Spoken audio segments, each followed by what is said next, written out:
దేవుని నామానికి స్తోత్రం కలుగునుగాక.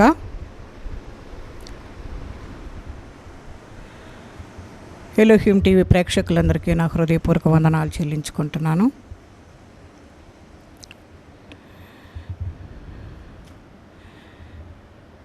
ఇది నా వాక్య భాగంగా పరంగీతములు 2వ అధ్యాయము 14వ వచనంలోని 4వ భాగాన్ని చూద్దాం. బండసందులలో ఎగురు నా పావురమా, పేటిపీటులను ఆశ్రయించు నా పావురమా, నీ స్వరము మధురము, నీ ముఖము మనోహరము. నీ ముఖము నాకు కనబడనిమ్ము, నీ స్వరము నాకు వినబడనిమ్ము. చిన్న ప్రార్థన చేసుకుందాం. పరిశుద్ధుడా, ప్రేమ కలిగిన తండ్రి, నీకు వందనాలు. ఇది నమ్మ కొరకై నీకు స్తోత్రాలు నాయన. వాక్యము మీదయ్యున్నది, వాక్య భాగము మీదయ్యున్నది ప్రభా. వినువారు నీ బిడ్డలై ఉన్నారు. జ్ఞానమును ప్రత్యక్షత గల ఆత్మను మీరు మాకు దయచేయండి అయ్యా. మీ ఆత్మస్వరమును మాకు వినిపింపచేయండి. మీ మాటలు మాట్లాడటకు నాయన మాకు నీ కృప విడుదల చేయండి అయ్యా. వినుటకు నాయన మా మనోనేత్రములు తెరవండి, మా హృదయాలను తెరవండి, మా చెవులను తెరవచేయండి ప్రభా. నీకు వందనాలయ్యా. మీరు కార్యములు చేసి నాయన నీ నామానికి మహిమ తెచ్చుకోనండి ప్రభా. ప్రతి విషయంలో నాయన నిన్ను ముందుంచుకొని ప్రభా నీతో సహవాసము చేయవారుగా మమ్మలను చేసి నీ నామానికే మహిమ ఘనత ప్రభావములు పొందుకోమని యేసు పరిశుద్ధ నామం అడిగి వేడుకుంటున్నాం తండ్రి, ఆమేన్. దేవుని నామానికి స్తోత్రం కలుగునుగాక. చిన్న పాట పాడుకుందాం. నీ మాట జీవము గలదయ్యా యేసయ్యా, నీ మాట సత్యము గలదయ్యా, నీ మాట మార్పు లేనిదయ్యా యేసయ్యా, నీ మాట మరచిపోనిదయ్యా. ఏది మారినా నీ మాట మారదయ్యా, ఏది ఆగినా నీ మాట జరుగునయ్యా. ఏది మారినా నీ మాట మారదయ్యా, ఏది ఆగినా నీ మాట జరుగునయ్యా. నీ మాట జీవము గలదయ్యా యేసయ్యా, నీ మాట సత్యము గలదయ్యా, నీ మాట మార్పు లేనిదయ్యా యేసయ్యా, నీ మాట మరచిపోనిదయ్యా. నశించుచున్న వారిని బ్రతికించును నీ మాట, బంధించబడిన వారిని విడిపించును నీ మాట. నశించుచున్న వారిని బ్రతికించును నీ మాట, బంధించబడిన వారిని విడిపించును నీ మాట. త్రోవ తప్పిన వారిని సరిచేయును నీ మాట, కృంగిపోయిన వారిని లేవనెత్తును నీ మాట.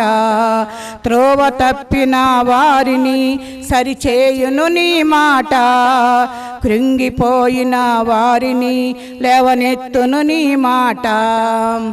ఏది మారినా నీ మాట మారదయ్యా, ఏది ఆగినా నీ మాట జరుగునయ్యా.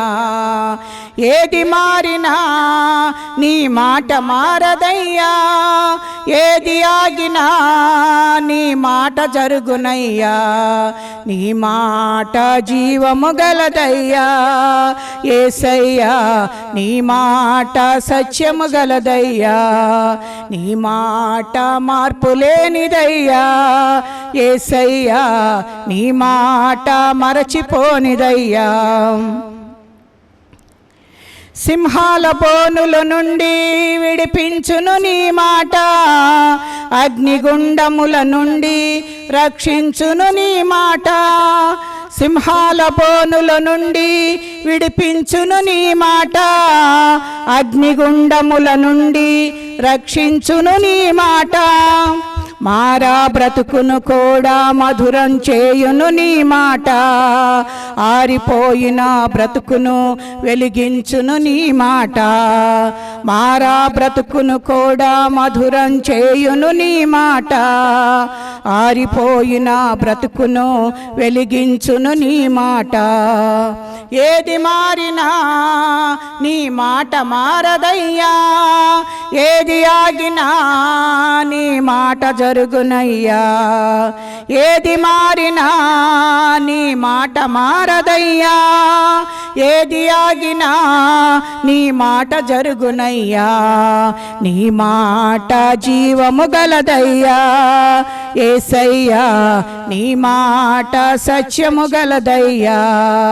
నీ మాట మార్పు లేనిదయ్యా యేసయ్యా, నీ మాట మరచిపోనిదయ్యా. ఏది మారినా నీ మాట మారదయ్యా, ఏది ఆగినా నీ మాట జరుగునయ్యా.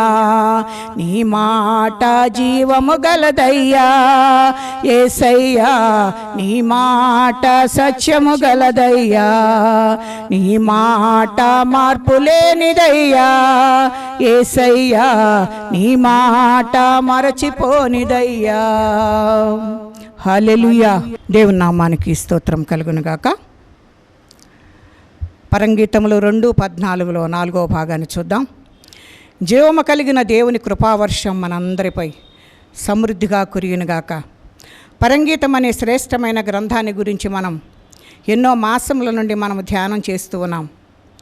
దీని స్వరము ఈ దినాలలో మనకు ఎంతో అవసరమైందని మనము జ్ఞాపకం చేసుకోవాలి.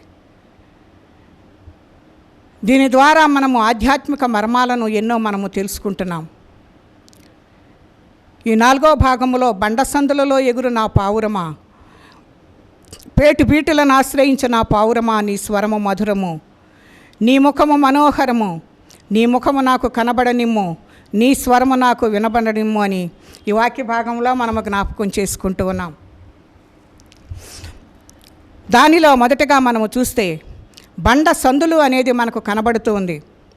ఆ బండ ఎవరంటే క్రీస్తే అని మనము జ్ఞాపకం చేసుకోవాలి. ఆ సత్యాన్ని మనం ఎరిగినట్లయితే, ఆ సత్యమును అనుసరించి ఆ బండ అయిన యేసు సర్వలోక మానవాళి పాప పరిహారార్థమై సిలువకు అప్పగించుకొని బళ్ళెముతోనూ మేకులతోనూ కొరడాలతోనూ కొట్టబడి చీల్చబడి దున్నబడినందున ఏర్పడిన గాయములే మనకు సందులుగా మనకు కనబడుతూ ఉన్నాయి. 5 గాయములు పొందినావా అనే ఒక పాట భక్తుడు వ్రాసినట్లుగా కూడా మనము చూస్తూ ఉన్నాం. ఆయన శరీరంలో 5 గాయములే కాదండి, ముండ్లతో కిరీటం అల్లి ఆయన శిరస్సు మీద ఉంచి రెల్లితో మరి తన తలపై ఉపరితలముపై కొట్టినప్పుడు ఆ ముళ్ళు తలలో పటపటమని దిగిపోగా ఎన్ని గాయములైనవో మనము లెక్కించలేగలమా అనేది మనం ఒకసారి మరి జ్ఞాపకం చేసుకోవాలి. వారు కొరడాలతో కొట్టుచుండగా కొరడాల చివరి భాగంలో ఇనుప గాలముల వంటి ముళ్ళు అమర్చబడి ఉండగా ఆ కొరడాతో కొట్టినప్పుడు ఆ ముళ్ళు అన్నీ గుచ్చుకొనగా ఆ కొట్టిన కొరడా తీయగానే ఆ గాయములన్నీ కూడా గుచ్చుకొని మరి అక్కడ ఎక్కడైతే అక్కడ మరి ఆ కండ పేర్చబడి ఉందో ఆ కండ అంతయు కూడాను ఆ శరీరము ఆ కండలను చీల్చుకొని మరి బయటకు వస్తున్నట్లుగా మనం చూస్తూ ఉన్నాం. మరి ఇది ఎంత శ్రమ పడుతున్నాడు దేవుడు. కొరడా దెబ్బల వల్ల ప్రాణప్రియుడైన యేసు దివ్య దేహమును ఎన్ని గాయములు ఏర్పడినవో మనము లెక్కకు మించినవని మనము జ్ఞాపకం చేసుకోవాలి. మరి ప్రతి దెబ్బకు కూడాను మరి అనేకమైన ముళ్ళు ఆ చివర ఉన్నవన్న మరి ఆ చర్మమంతా కూడాను ఆ కండలన్నీ కూడాను మరి కోసుకుంటూ బయటికి వస్తూ ఉన్నాయి. ఎంతవరకు నీ కొరకు శ్రమ అనుభవించాడనేది మనం ఒకసారి మన జీవితాలను మరి యోచించుకోవాలని దేవుడు మనతోటి మాట్లాడుతూ ఉన్నాడు. అలాగ చేసినందువల్ల మరి ఆయన శరీరములు ఎన్నో గాయములు ఏర్పడినట్లుగా మనము చూస్తూ ఉన్నాం. దున్నువారికి నా వీపు మీద దున్నిరి, వారు చాళ్ళను పొడుగ్గా చేసిరి అని కీర్తనల గ్రంథంలో మనము చూస్తూ ఉన్నాం. ఆ రీతిగా దావీదు ప్రవచనము ఫలితము ఏంటి అని అంటే శరీరం అంతా గాయములు లేక ఆ దున్నబడిన శరీరముల నుండి కారుచున్న రక్తము, అలాగున ఆ దున్నబడిన ఆ శరీరములో నుండి అన్నీ సందులే మనకు కనబడుతున్నాయి. ఆ దున్నబడినప్పుడు ఆ చీల్చబడినప్పుడు అవన్నీ కూడా ఖాళీలు ఏర్పడి అవన్నీ మనకు సందులుగా కనబడుతూ ఉన్నాయి. ఇవే బండ యొక్క సందులు అని మనము జ్ఞాపకం చేసుకునవలసిన వారమై ఉన్నాం. కనుక ఆ సందులు గాయములలో నుండి ప్రవహించిన మరి నీ భాగ్యము ఏమిటి అనేది ఆయన రక్తము ఆ రీతిగా ప్రవహించింది కనుక నువ్వు ఎలాగ ఉన్నావు, దేవుడు ఆ రీతిగా నీ కొరకు ప్రవహించినట్లుగా ఆ రక్తాన్ని కార్చాడు. ఆ భాగ్యాన్ని నువ్వు అందుకుంటున్నావా? ఆ రక్తంలో నీకు పాలు పంపులు ఉన్నాయా లేవా అనేది ఒకసారి మనము జ్ఞాపకం చేసుకోవాలి. ఆ రక్తంలో ఉన్న భాగ్యాలు ఏంటి అని మనం జ్ఞాపకం చేసుకుంటే, 1 జీవజలము, 2 రక్తము, 3 నూనె, 4వది తేనె ప్రవహించినట్లుగా మనము చూస్తూ ఉన్నాం. వాటిలో మొదటిదైన జీవజలమును మనము చూస్తే, పూర్వకాలం ఇశ్రాయేలీల కొరకు మాత్రమే బండ బ్రద్దలు చేయబడి చీల్చబడి జలములు సమృద్ధిగా అనుగ్రహించబడిను. ఆ జలములు దాహము తీర్చుకొనుటకు, స్నానము చేయుటకును, తమ వస్త్రములు ఉదుక్కొంటకును ఉపయోగించబడినవి. అలాగే క్రీస్తు ప్రభువులో ఉండి జీవజలముల సర్వ మానవుల నిమిత్తము ప్రవహించినవి నేనిచ్చు నీళ్లు నిత్య జీవమునకు కలుగుటకై వానిలో ఊరడి నీటి బొగ్గగా ఉండునని ఆమెతో చెప్పినని యోహాను సువార్త మరి మనము 4వ అధ్యాయంలో చూస్తాం. కనుక ఆయన మనకిచ్చిన భాగ్యాల్లో ఒకటి ఏంటి అంటే జీవజలములు. ఆ జీవజలములు త్రాగి వాడికి ఎన్నటికీ కూడా దప్పికొనడని మరి ఆమెతో అక్కడ చెప్పినట్లుగా మనము చూస్తూ ఉన్నాం. రెండవదిగా చూస్తే రక్తంగా మనకు కనబడుతూ ఉంది. క్రీస్తు ప్రభు శరీరంలో ఏర్పడిన గాయములను, ఆ సందుల నుండి రక్తము పూర్తిగా స్రవించుచు ప్రవహించినది కనుక ఆయన శరీరంలోని బల్లెపు పోటులో నుండి రక్తమును నీళ్లును ఏకముగా కలిసి ప్రవహించినట్లుగా యోహాను సువార్త 19వ అధ్యాయంలో మనం చూడగలం. ఆయన అమూల్యము రక్తము పాపి అయిన మానవుని పాప పరిహారార్థముగా మన కొరకు చెల్లించినట్లుగా మనము చూస్తూ ఉన్నాం. ఆ రక్తము వల్ల హృదయమును శుద్ధి చేసుకొని విమోచింపబడవాలని దేవుడు ఎంతగానో కోరుకుంటున్నాడు. గొర్రెపిల్ల రక్తములో తమ వస్త్రములను ఉదుక్కొని వాటిని తెలుపు చేసుకొనిరి అని ప్రకటన గ్రంథంలో వ్రాయబడి ఉన్నట్లు చూస్తూ ఉన్నాం. ఆ అమూల్య రక్తం ద్వారా మీ వస్త్రములను ఉతకబడినవా లేదా అనేది ఒకసారి మనము పరిశీలన చేసుకోవాలి. శుద్ధి చేయబడినవా? కనుక మనందరము కూడాను ఈ రీతిగా ఉన్నామా లేదా అనేది మనం ఒకసారి జ్ఞాపకం చేసుకోవాలి.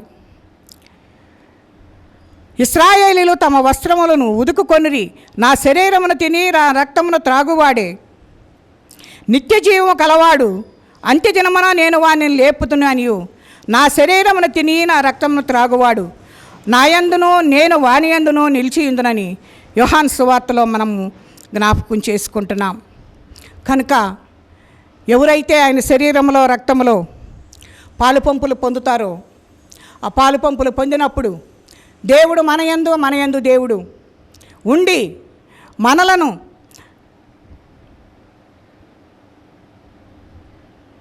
జాగ్రత్తగా చూసుకోవటానికి, మనము పడిపోకుండా నిలబెట్టడానికి ఆయన రక్తము మనకు విమోచనముగా దొరికింది. కనుక మనందరము కూడాను ఆయనలో నిలిచి ఉంటే దేవుడు మనలను ప్రతి విషయము నుండి తప్పించి రక్షించడానికి సమర్థుడు అనేది ఈ రక్తము మనకు తెలియజేస్తున్నట్లుగా చూస్తూ ఉన్నాం. మూడవదిగా చూస్తే నూనె, బండ నుండి నా నిమిత్తము నూనె ప్రవాహముగా పారెను అని యోబు గ్రంథంలో మనము చూస్తూ ఉన్నాం. యోబు అనుభవపూర్వకముగా మాట్లాడుచున్నాడు. కనుక అరణ్యములో ఇశ్రాయేలీయులకై కొట్టబడిన బండలో నుండి నూనె ప్రవహించును అని ద్వితీయోపదేశకాండములో మనము చూస్తూ ఉన్నాం. నూనె పరిశుద్ధాత్మ శక్తికి సూచనగా కనపడుతుంది. ఆనంద తైలంతో అభిషేకించి తిని అని హెబ్రీ పత్రికలో వ్రాయబడి ఉన్నట్లుగా చూస్తూ ఉన్నాం. నూనెతో నా తల అంటి ఉన్నావని కీర్తనాకారుడు 23లో మాట్లాడుతూ ఉన్నాడు. ఈ వచనములన్నీ పరిశుద్ధాత్మ అభిషేకమునే రుజువు చేయుచున్నవిగా మనకు కనబడుతున్నాయి. కనుక యేసు ప్రభువు గాయములొందిన ఫలితముగా ఆ సందులలో నుండి నూనె పరిశుద్ధాత్మ ప్రవహించినది. ఈ నూనెతో నీ తల అంటుకున్నావా? ఈ దివ్యమైన నూనె బండలో నుండే ప్రవహించినదని మనము జ్ఞాపకం చేసుకోవాలి. పరిశుద్ధాత్మ లేనివాడు అనగా పొందనివాడు, యేసుని ఎరుగనివాడని దేవుడు మనకు హెచ్చరిక చేస్తున్నాడు. సిద్ధులలో నూనెతో సిద్ధపడనందున బుద్ధిలేని కన్యకకు వారి స్థితి ఏమైందో మనము చూచాం. వారు బయటే ఉన్నట్లుగా మనము చూస్తూ ఉన్నాం. కనుక అభిషేకించబడిన వారి స్థితి గతి అలాగే ఉంటుంది. కనుక మనము బుద్ధి గలవారమైనా బుద్ధి లేని వారమా అనేది మనం ఒక్కసారి జ్ఞాపకం చేసుకోవాలి.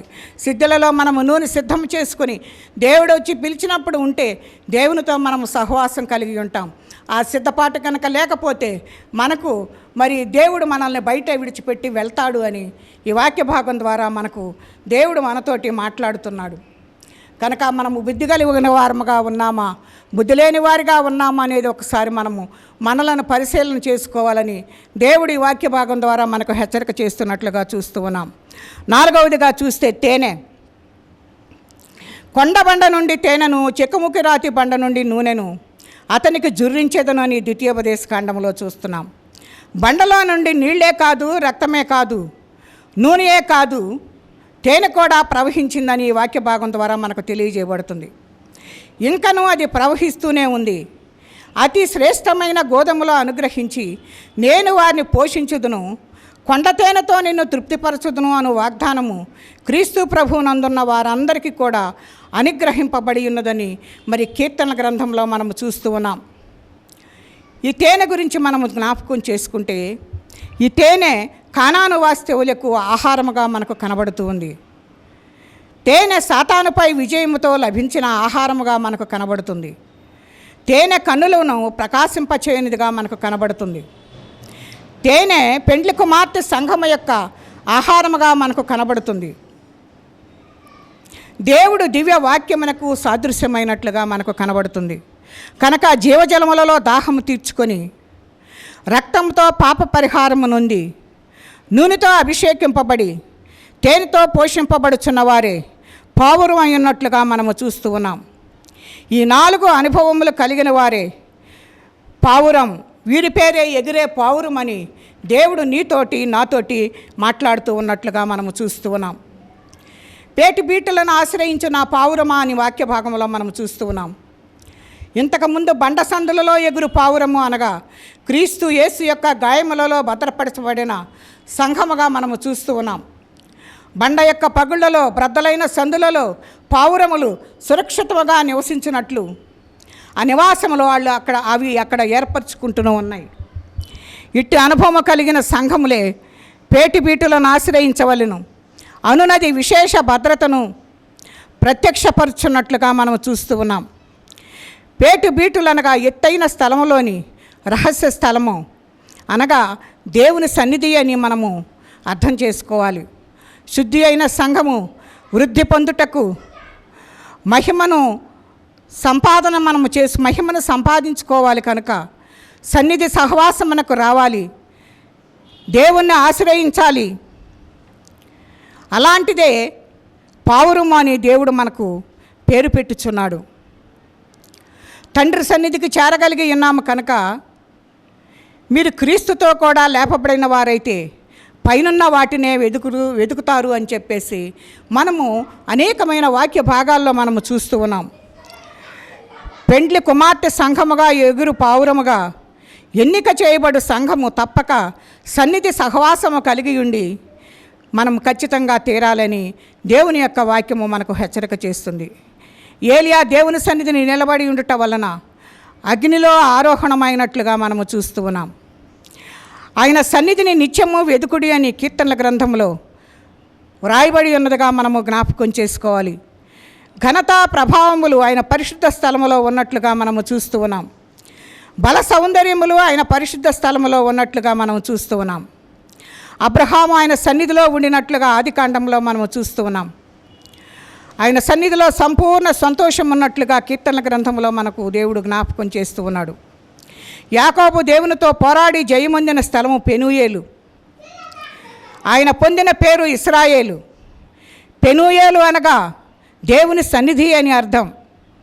ఈ పెనూయేలు అనుభవం కలిగిన వారే పేటి బీటులను ఆశ్రయించు పావురం కనుక దావీదు సన్నిధి అనుభవం కలిగి ఉన్నాడు కనుక, మోషే దేవుని సన్నిధి అనుభవం కలిగి ఉన్నాడు కనుక, ఇర్మియా కూడా సన్నిధి సహవాసం కలిగి ఉన్నట్లుగా మనము చూస్తూ ఉన్నాం. నీ సన్నిధి మాతో రాని ఎడల మేము ముందుకు సాగిపోమని మోషే దేవునితోటి మాట్లాడుతున్నట్లుగా చూస్తూ ఉన్నాం. అలాగన మోషే వలె సాగువారే పెండ్లి కుమార్తె సంఘము, వారి పేరే పావురమని మనము జ్ఞాపకం చేసుకోవాల్సిన బద్దులమై ఉన్నాం. సన్నిధి అను రహస్య స్థలము ఆశ్రయిస్తున్నావా లేదా అనేది మనం ఒకసారి జ్ఞాపకం చేసుకోవాలి. ఆ సన్నిధి యొక్క ఆశ్రయ స్థలమే పేటిబీటులను ఆశ్రయించుట. నీ స్వరము మధురము అనే దాని గురించి మనం జ్ఞాపకం చేసుకుంటే, నీ అనిపించుకునే ఈ పావురాన్ని గురించి మనము కొన్ని మాటలను మనము జ్ఞాపకం చేసుకోవాలి. అది పెండ్లి కుమార్తె సంఘమునకు జ్ఞాపకం చేస్తుంది. పెండ్లి విందులోనికి వెళ్ళిన వారు ఎవరు కూడా బుద్ధిలేని కన్నికలుగా కానీ, బుద్ధిగల కన్నికలుగా కానీ బైబిల్లో ఉంది. కానీ సిద్ధపడి ఉన్నవారు అని దేవుడు మనకు వాక్య భాగాన్ని మనకు తెలియచేస్తున్నాడు. దాంట్లో బుద్ధి గలవారు, బుద్ధి లేని వారని వ్రాయబడి ఉంది. కానీ సిద్ధపడి ఉన్న వారిని మాత్రమే ఆయన తీసుకుని వెళ్ళటానికి ఆయన ఇష్టపడుతున్నాడు. సిద్ధపడి ఉన్నవారు పెండ్లి విందుకు లోపలికి పోయిరి, వీరే పెండ్లి కుమార్తె సంఘముగా మనము జ్ఞాపకం చేసుకోవాలి. వీరినే పెండ్లి కుమారుడైన యేసు నా పావురమాని ముచ్చటగా మహానందముతో పిలుచుతున్నట్లుగా చూస్తూ ఉన్నాం. ఇది ఎంత గొప్ప మరి వడపోతో మనము జ్ఞాపకం చేసుకోవాలి. ఇది లోతులలో నుండి, నామకార్థ క్రైస్తవుల్లో నుండి, బుద్ధిలేని కన్నికల్లో నుండి, బుద్ధిగల కన్నికల్లో నుండి సిద్ధపడిన వారుగా ఎన్నికై వచ్చిన వీరిని నిష్కళంకము ధన్యత ఏమని మనము వివరింపగలమని చూస్తే, ఈ దివ్య సౌభాగ్య సంపదనంతయు పావుర రూపమునకు తెచ్చుటయే ఈ పరమగీతం యొక్క సందేశముగా మనకు కనబడుతుంది. స్వరమును గ్రహించువారు ఎవరు అని అంటే, ఎవరి స్వరము మధురమని మనము జ్ఞాపకం చేసుకుంటే, నీ స్వరము అనగా పెండ్లి కుమార్తె సంఘ స్వరము కనుక మనము ఈ స్వరాన్ని వినేవారిగా ఉండాలి అని దేవుడు మనతోటి మాట్లాడుతున్నట్లుగా చూస్తూ ఉన్నాం. మొట్టమొదటిగా లోకల్ స్వరం ఉంది. ఇది ఏంటి అని అంటే, ఇది వేరే వాళ్ళ దేవుళ్ళను ఆయన స్వరముగా మనకు కనబడుతుంది. అది దేవునికి అక్కరలేదు కనుక. రెండవదిగా నామకార్థ క్రైస్తవుల స్వరము ఉంది. దేవా పాపినైనా నన్ను కరుణించుము, ఈ స్వరము కూడా ఆయనకు అక్కరలేదు. కానీ రక్షితుల స్వరము అంటే బుద్ధులేని కన్యకల స్వరము. ప్రభువా, ఈ మంద స్థితిని, నిర్లక్ష్యమును, అశ్రద్ధను తొలగించు, ఈ స్వరము కూడా ఆయనకు అక్కరలేదు. కానీ బుద్ధిగల కన్యకల స్వరం, ప్రభువు శ్రమలోనూ మాకు సహాయం చేయము అని ఈ స్వరము కూడా ఆయనకు అక్కరలేదు. కానీ సిద్ధపడిన వారి స్వరాన్ని ఆయన కోరుకుంటున్నాడు. ఆ సిద్ధపడిన వారు ఎవరనంటే పెండ్లి కుమార్తె ఆయన పావుర స్వరము. ప్రభు అయిన యేసు రమ్ము అని మనము మరి పిలిచేవారిగా ఉండాలి అని చెప్పేసి దేవుడు నీతో నాతో మాట్లాడుచున్నట్లుగా మనం ఇక్కడ చూస్తూ ఉన్నాం. మన పరిస్థితి ఎలా ఉందో, మనము ఎన్ని చేసినా కానీ దేవుడు వచ్చి సమయమునకు సిద్ధపడకపోతే మనము విడవబలే గుంపులో ఉంటాము అనేది మనం ఇక్కడ జ్ఞాపకం చేసుకోవాలి. ఆయనకు పావుర స్వరము కావాలి అంటున్నాడు. ఆ పావుర స్వరము నీలోనికి రావాలంటే ఆయన గుణగణములన్నీ కూడాను నీలోనికి వచ్చి మరి ఉండాలి అని చెప్పేసి దేవుడు మాట్లాడు. సిద్ధపడిన వారే ప్రభువైన యేసు రమ్ము అని అనగలరు కనుక ప్రార్థించగలవారు కానీ సిద్ధపడని వారు కానీ ఈ ప్రార్థన చేయలేరు కనుక, ఈ స్వరము వినిపించలేరు కనుక సిద్ధపడిన వారి ప్రార్థనా స్వరమే ఆయనకు కావాలి కనుక అదే పెండ్లి కుమారుడు కోరుకునే స్వరము. ఈ స్వరమునే నీ స్వరము మధురము అంటున్నాడు. నువ్వు ఏ గుంపులో ఉన్నావు అనేది, నీ స్వరము ఏ కోవకు చెంది అన్నది, సిద్ధపడిన స్వరమును మధుర స్వరమును మరి వినే ఆయనను మరి వినబడనిమ్ము అని నిన్ను పిలుస్తూ ఉన్నాడు కనుక అలాంటి స్వరము కలిగి ఆయన నిన్ను పిలుస్తున్నప్పుడు నువ్వు ఆ మాటలు ఆయనకు వినిపింపచేస్తున్నావా లేదా అనేది ఒకసారి నువ్వు జ్ఞాపకం చేసుకోవాలి. కనుక అందుకే అంటున్నాడు కదా, ఈ స్వరమునే వినబడనిమ్ము అని అంటున్నాడు. ప్రభు ఈ స్వరము కలిగిన వారే పావుర స్వరము కనుక ఈ పావుర ముఖమే మనోహరము, దీనినే కనబడనిమ్ము అంటున్నాడు. అట్టి కృపను దేవుడు మనను మరి ఇవ్వటానికి ఆయన ఎదురు చూస్తున్నాడు కనుక మనము దేవునికి అట్టి స్వరమును మనం వినిపింప చేయాలి అని దేవుడు ఎంతగానో కోరుకుంటున్నాడు కనుక మనం ఆ రీతిగా వినిపింపబడ చేయుటకు మరి పరిశుద్ధాత్మ దేవుడు మనకు తోడయుండి నడిపించునుగాక. దేవుడి కొద్ది మాటలు మన వినికిడిలో దీవించి ఆశీర్వదించునుగాక. చిన్న ప్రార్థన చేసుకుందాం.